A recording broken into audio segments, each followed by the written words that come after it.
Have you ever really stopped to think about the air you breathe? I mean, what if every single breath we take connects us to some kind of ancient grand design?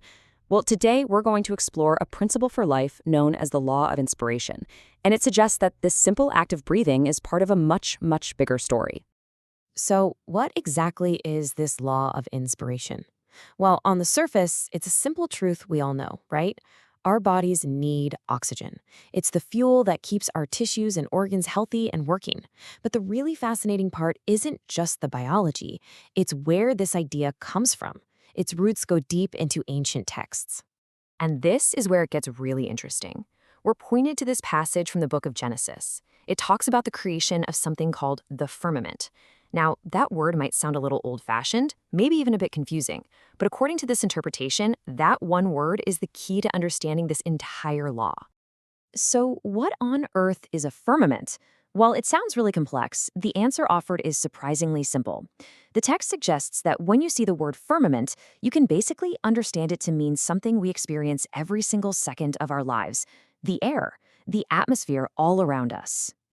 Let's look at the evidence for this. If we compare two different passages, we see a fascinating connection. In Genesis, it speaks of birds that fly above the earth in the open firmament of heaven. Then, fast forward hundreds of years, and a passage in Matthew refers to them simply as the fowls of the air. See that? The place is the same, but the word is different. This is the core of the idea that firmament simply means air. So, if we accept that firmament means air, then the creation story takes on a whole new layer of meaning.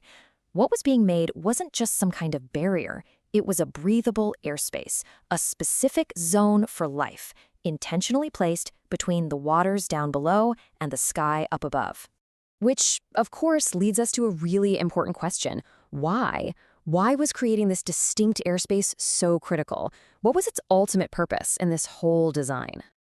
And the answer is profound because it's so simple. Without this carefully established airspace, life on land as we know it just couldn't exist. Every creature that walks the earth, and that includes us, depends on this space to breathe. It's how they were designed to function.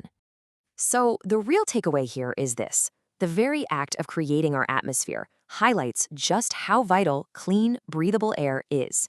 It wasn't an afterthought. It was a foundational piece of the puzzle, essential for life itself.